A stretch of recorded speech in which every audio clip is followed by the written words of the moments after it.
I served most of my adult life in the United States Navy, and though my uniform has long since been folded away, the lessons never leave you. I am a retired officer who once stood watch aboard the USS Jason Dunham, an Arleigh Burke class destroyer built for frontline service in some of the world's most dangerous waters. That ship, and the men and women who crewed her, will always be a part of my story. So when I read the headlines this September, I didn't just see newsprint. I saw familiar steel, familiar decks, and sailors going through the same routines I once did. On September 5th, according to CBS News quoting senior defense officials, 2 Venezuelan F-16 fighter jets buzzed low over the Jason Dunham in international waters near South America. It was the second such encounter in just 2 days, despite repeated warnings from Washington. To the outside world, it was another flare-up in the Caribbean. To me, it was a reminder of the fine line between deterrence and disaster. The news outlets called it reckless. I'd go further. It was dangerous theater. 2 Cold War-era fighters diving low across a billion-dollar destroyer doesn't just create noise. It creates the conditions for miscalculation. I've seen firsthand how quickly an encounter at sea can escalate if even one side forgets its discipline. In this series, I'll walk you through the incident not as the press framed it, but as a sailor would see it. The radar screens, the weapons standing by, the calm orders from the captain. But before I begin, let me ask you this. If you had been standing on that bridge, watching 2 supersonic jets roar past your bow at a few hundred feet, what would you have done? From one veteran to you, hit like, subscribe, and stand with me. Let's keep these stories alive. At 2:30 p.m. local time, the Caribbean Sea was calm on the surface, but for the crew of the USS Jason, these weren't friendly training aircraft, nor civilian planes straying off course. They were Venezuelan Fighting Falcons, Cold War-era machines still capable of supersonic flight, and they were coming in low, just a few hundred feet above the waves. For sailors looking up from the deck, the jets would appear suddenly, afterburners glowing like torches against the humid Caribbean sky. For those of us who know destroyer life, this kind of flyby is never just a flyby. ICBS News reported it as the second such encounter in 2 days. That fact alone should give pause. When a nation repeats the same stunt back to back, it signals intent. President Nicolas Maduro wanted to remind Washington that Caracas would not be intimidated, especially after the U.S. strike on September 2nd sank a suspected cartel speedboat, killing 11 on board. The political theater was clear enough, but at sea, theater has from the bridge. The atmosphere would not have been panic. It would have been procedure. Sailors are trained to react with calm discipline. The Combat Information Center would be humming with data, while topside, sailors watched the jet scream overhead, shadows racing across missile hatches. To an untrained observer, it might have looked like Venezuela was calling the shots. But in truth, the closer those jets came, the more they revealed. Every radar sweep, every radio transmission, every heat signature, this was the setting.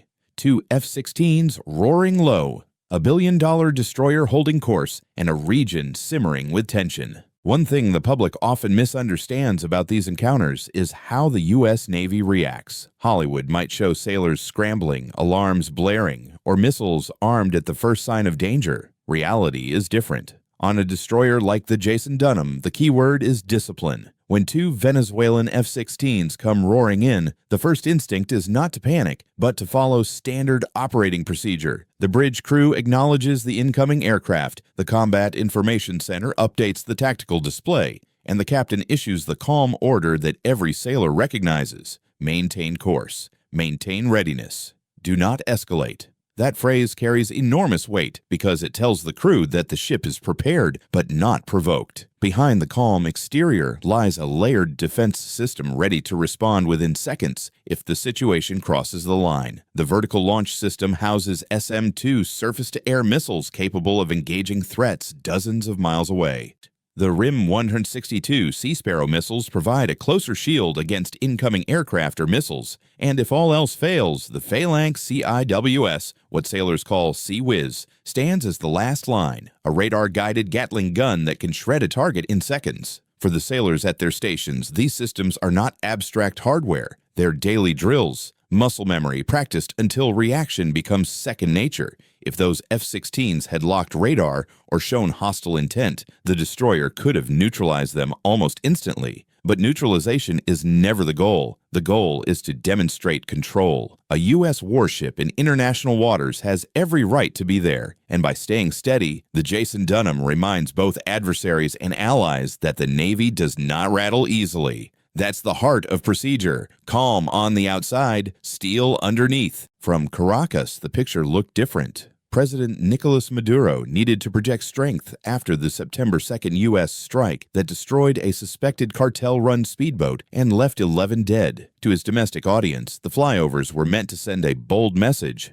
Venezuela would not be cowed by Washington's power. Two F-16s buzzing a U.S. destroyer made for dramatic headlines, and for a government struggling with legitimacy, drama is often the point. But when you peel away the politics, the military value of such stunts is paper thin. The F-16s Venezuela operates were purchased back in the 1980s. 4 decades later, they are showing their age. Spare parts are scarce due to sanctions, avionics are outdated, and every hour of flight strains a fleet already stretched thin. Against a state-of-the-art Arleigh Burke destroyer tied into America's global naval network, those jets are relics, fast and loud, but out of step with modern warfare. I've seen this pattern before. A government uses its military not as a true fighting force, but as a stage prop. A flyby at a few hundred feet may thrill crowds at home and make for compelling TV, but it does nothing to shift the balance of power. In fact, it risks highlighting the gap. Every time an aging jet streaks across a billion-dollar destroyer, the contrast is on display. One side rehearsing Cold War theater, the other quietly maintaining readiness for 21st century conflict. For Venezuela, the intent may have been intimidation, but for seasoned eyes, it looked like overcompensation, a show of force that revealed weakness more than strength. Here's the irony that few outside the Navy fully appreciate. Every time those F-16s roared past the Jason Dunham, they were giving us more than a show. They were giving us data. And in modern warfare, data is gold. The ship's AN/SPY-1 radar captured their radar emissions, cataloging the exact waveforms of Venezuelan fire control systems. The AN/SLQ-32 electronic warfare suite recorded radio chatter, identifying frequencies, encryption patterns, and the precise moment pilots keyed their mics back to base. Infrared sensors logged the massive heat signatures from afterburners blasting in the humid Caribbean air. To the sailors topside, it looked like noise. To analysts in Norfolk or Pearl Harbor, it was a fingerprint, a profile of how Venezuela's best fighters operate under stress. I can tell you from experience, the Navy thrives on these free intelligence moments. No missile fired, no lives lost, yet entire libraries of adversary data are quietly built from encounters like this. In the business of defense, knowing your opponent's radar signature or comms protocol can be the difference between surprise and dominance in the next crisis. Venezuela thought they were flexing. In truth, they were walking into a trap we didn't even need to set. The closer they flew, the more they revealed. Each aggressive maneuver, each radar sweep, each burst of afterburner was absorbed, stored, and analyzed. They mistook volume for power, forgetting that in the electronic battlespace, volume is vulnerability. I've seen this pattern not just here, but globally. A Chinese Z-10 attack helicopter once tried to rattle one of our MH-60R Seahawks in the South China Sea. Instead, it handed us its electronic signature. In the Red Sea, Houthi fighters launched a missile at a Navy helicopter, thinking they had scored propaganda points, but in reality they exposed their launch site and lost it within minutes. Different regions, same lesson. Intimidation stunts often backfire, leaving the U as stronger than before. So when those Venezuelan F-16s blasted across our bow, they may have thrilled crowds back home. But for the Navy, it was like fingerprinting an intruder caught in the act. And in our world, fingerprints are forever. On the surface, two F-16s buzzing a destroyer might look like a contest between equals, fighter jets against a warship. But anyone who has worn the uniform knows that looks can be deceiving. This was never a fair fight. The Venezuelan Air Force is flying aircraft purchased in the 1980s, and 4 decades of wear and sanctions have taken their toll. These F-16As are stripped down compared to the upgraded fleets still flying in allied nations.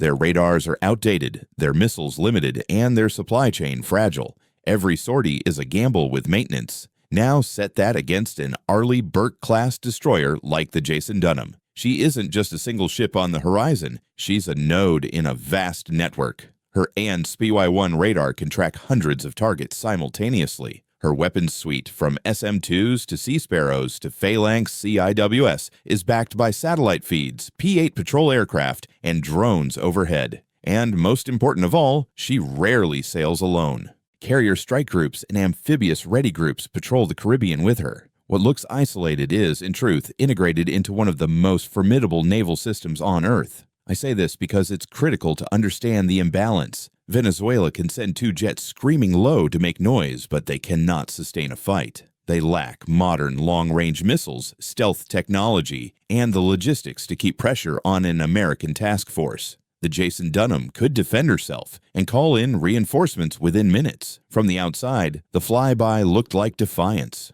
From the inside, it looked like desperation. One side flexed relics from the Cold War. The other quietly held 21st century dominance. That's not symmetry. That's imbalance of the highest order. The greater danger in encounters like this isn't the aircraft themselves. It's the margin for error. A single miscalculation can transform theater into tragedy. Imagine this. One Venezuelan pilot, nervous or overconfident, accidentally locks his fire control radar on the Jason Dunham. To his commanders, it might be posturing. To our shipboard systems, it looks like preparation to fire. Within seconds, weapons officers would have to decide whether to respond. And in that razor-thin moment, the Caribbean could go from noisy flybys to a shooting war. That's why restraint matters.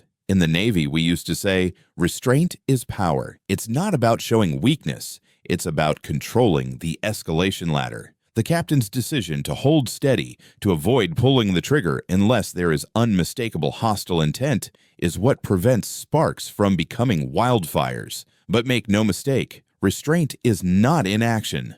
While the Jason Dunham held course, her defenses were armed, radar tracking continuous, and every system keyed to respond if the line was crossed. The sailors knew that if those F-16s made the wrong move, the ship could swat them down in seconds. That knowledge alone kept the balance. A game of chicken in the sky might thrill the audience at home, but for those on the bridge, it is deadly serious. Supersonic jets diving a few hundred feet over your bow aren't just noise. They're risk incarnate, and risk unmanaged can spiral into war. As a veteran, I've seen how easily bravado can tip into catastrophe. In these moments, it's discipline that wins the day, because in the end, the Navy's message is clear. We don't play chicken, we win by not flinching. When the Venezuelan F-16s made their low passes, Washington's response came swiftly, not with panic, but with posture. Within days, 10 F-35 Lightning II stealth fighters were flown into Puerto Rico, just 2 hours' flight from Venezuelan airspace.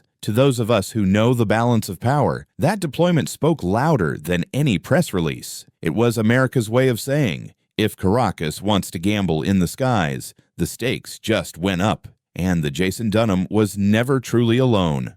Behind her stretched the weight of an entire task force, destroyers, cruisers, supply ships, and amphibious vessels carrying Marines. Above her, P-8 Poseidon patrol aircraft scanned the sea lanes, while drones hovered higher still, painting a picture of the battle space in real time. One ship on the horizon may look isolated, but in reality, it is plugged into a shield stretching across the region. The bigger picture is this: restraint does not equal weakness. The U.S. Navy has the capacity to unleash overwhelming force, but the discipline not to do so until it is absolutely necessary. That balance is what keeps peace on a knife's edge. Maduro may have sought to rally domestic pride with his flyovers, but the outcome was opposite. By poking at an American destroyer, he triggered a surge of U.S. presence in the Caribbean and a crystal-clear message from the Pentagon. Any aircraft that endangers our ships will be shot down. For a sailor like me, the lesson is obvious. America doesn't rattle easily. We hold fire until we must. But when the order comes, the hammer falls fast and without hesitation. That is the message the F-16s never intended to teach, but did. Looking back, the incident underscores a truth every sailor knows. Noise is not power. The Venezuelans flew low, lit afterburners, and filled the sky with bravado. But what did it earn them? Nothing but exposure. Every flare, every radar sweep, every radio call became a data point for American analysts. They shouted, we listened. They flexed, we learned. Modern warfare is not won by chest thumping or flybys. It is won by knowledge, by discipline, by the ability to turn noise into intelligence. That's what the Jason Dunham did that day.